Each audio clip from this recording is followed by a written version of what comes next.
Hello mga kapakal for today's video. Nice. Ayun na nga mga kapakal, nagluto tayo ng scramble egg. Tapos meron din tayo ditong corned beef. Tapos meron din tayo ditong sinangag. Magsasangag tayo ng kanin. Napaka-solid ng kanin natin. So yun na nga mga kapakal, mag-slow mo muna tayo. Napaka-solid, slow mo.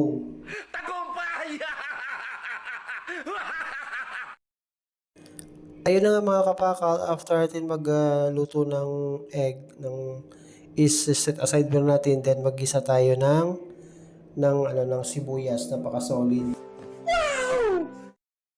Then after natin mag-gisa guys, mga kapakal ng sibuyas, then lagay natin ng ating corned beef, napaka-solid niyan.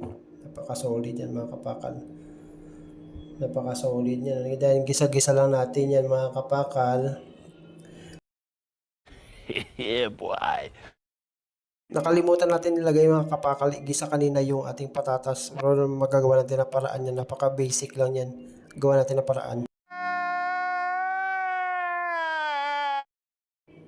So yun na nga mga kapakal, luto na yung ating corned beef. Then magigisa na tayo ng ating sibuyas. After natin magisa ng sibuyas, mga kapakal is magsahag na tayo. Napaka-solid na sinahag natin. So yun na mga kapakal, if you like this video, subscribe, like, comment, and share. Thank you. Ingat.